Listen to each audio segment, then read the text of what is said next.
किस तरह से झारखंड के एक शेड्यूल कास्ट आईएएस को बीजेपी का सांसद नहीं, उसको गुंडा कहिए, निशिकांत दुबे धमका रहा था, झूठ बोल रहा था। वो कह रहा था कि मैं डीजीसीए का चेयरमैन हूं, उसका झूठ पकड़ा गया। सोचिए, पूरे सोशल मीडिया पर हाय तौबा मची है, एफआईआर दर्ज हुआ है। देखने वाली बात है कि क्या मनोज तिवारी बीजेपी का सांसद और निशिकांत दुबे मंजुनाथ को धमकाने के आरोप में गिरफ्तार होते हैं या नहीं, या सरकार उनको बचा लेती है। और सवाल है कि उनके पास चार्टर्ड प्लेन आया कहां से। इस देश के जनता को बताना चाहिए कि बीजेपी के सांसद चार्टर्ड प्लेन से चलते हैं, और वो भी रात में अनुमति न हो फिर भी वो उड़ाने के लिए कहते हैं। इस देश को जानना चाहिए कि उत्तराखंड में बीजेपी आरएसएस मुख्यमंत्री और एक गवर्नर के रिश्तेदारों को सरेआम बिना एग्जाम के नौकरी दे दी जाती है। नमस्कार, मैं शंभू कुमार सिंह और आप देख रहे हैं नेशनल दस्तक। ये वो खबरें हैं जो आपको कोई नहीं बताएगा, क्योंकि इसके लिए आपको जेल भेजने की धमकी दी जाती है। लेकिन सोचिए, इस देश के गरीब लोग, चाहे वो किसी जाति धर्म के हो, कब तक बेरोजगारी, महंगाई और इस तरह के भ्रष्टाचार को झेलते रहेंगे। बीजेपी के एमपी निशिकांत दुबे, बीजेपी के एमपी मनोज तिवारी, बीजेपी के कई नेता सरेआम देवघर जो झारखंड में है उसके एटीसी या ट्रैफिक कंट्रोल रूम में घुस गए और जबरदस्ती चार्टर्ड प्लेन को टेक ऑफ कराने के लिए कहा। एक शेड्यूल कास्ट के हैं, उनका नाम है मंजुनाथ, वो आईएएस है, उन्होंने इसका विरोध किया। उसके बाद निशिकांत दुबे ने एक के बाद एक झूठ बोला, और जब झूठ पकड़ा गया तो उन्होंने ट्वीट डिलीट किया।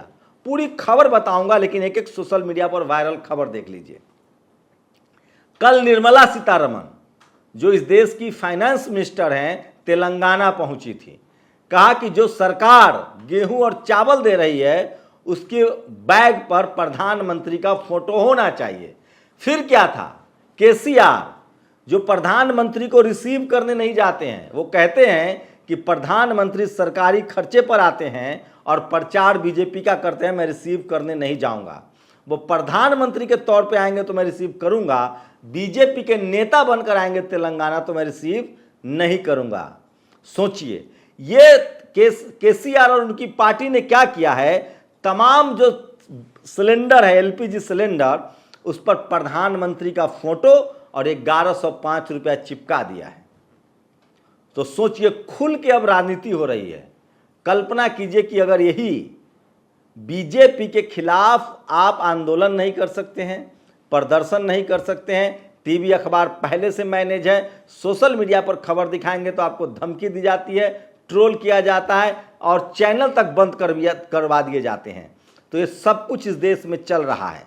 ये दूसरी खबर देखिए, उत्तराखंड सरकारी भर्ती घोटाले की ईमानदारी से जांच हो जाए तो आधी बीजेपी खाली हो जाएगी, ये रवीश कुमार ने कहा है। कल मध्य प्रदेश के सागर में ओबीसी की बड़ी रैली होने जा रही है। जिस तरह से एक बच्ची के साथ रेप हुआ था, आरोपी ब्राह्मण था तो उसके घर न बुलडोजर चला न उस पर कोई हिंदू संगठन गए।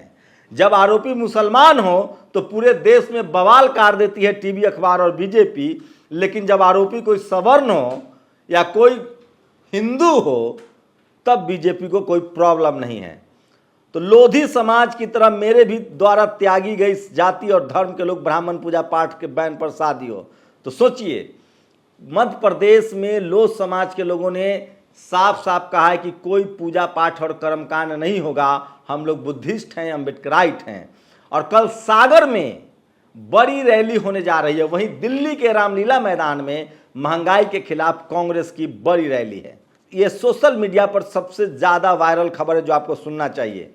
ये पंडित जी की सरेआम चप्पल से पिटाई हो रही है एक मंदिर परिसर में।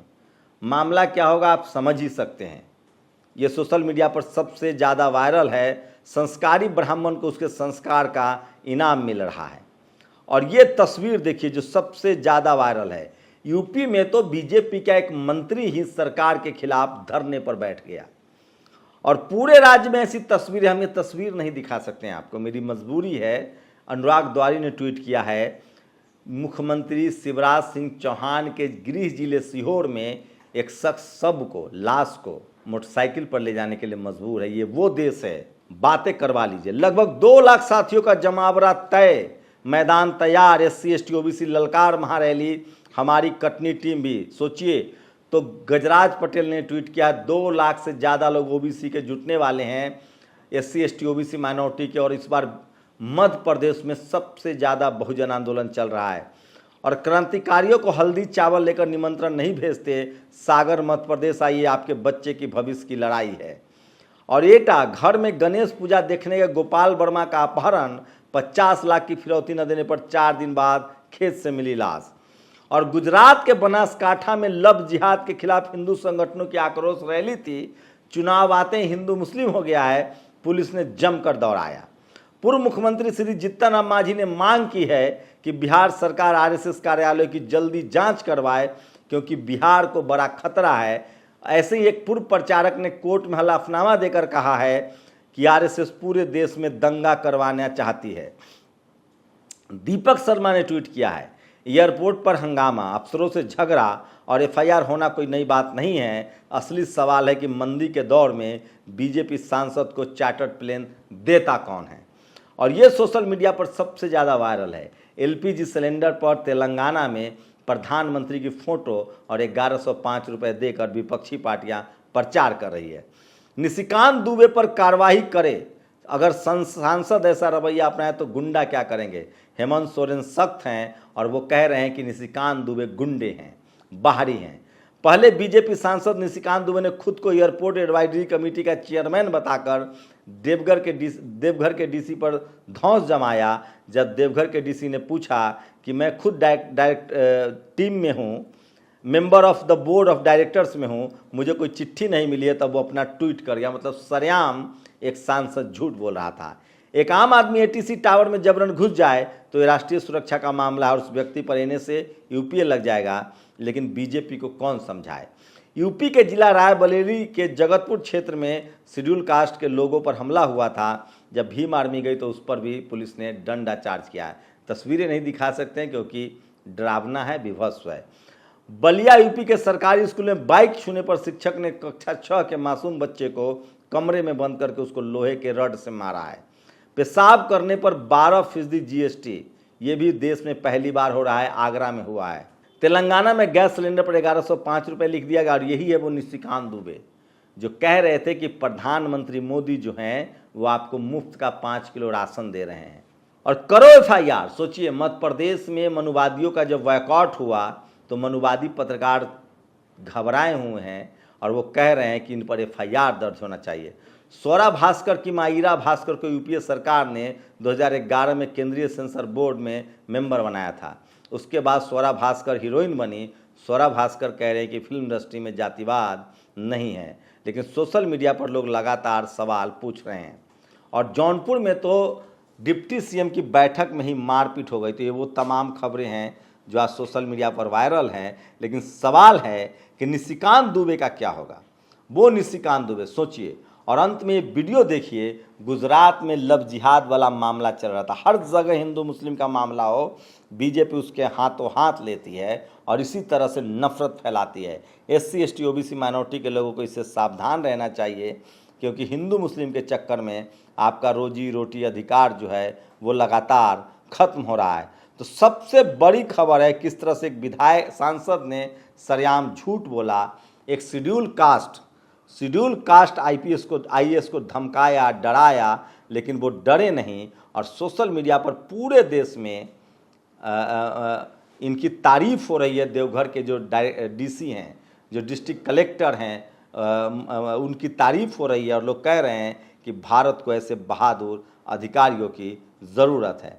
आप लोग अपनी प्रतिक्रिया जरूर दीजिए। और सवाल है कि निशिकांत दुबे और मनोज तिवारी पर FIR तो दर्ज हो गया है, क्या गिरफ्तारी होगी, क्या उन पर UPA लगेगा।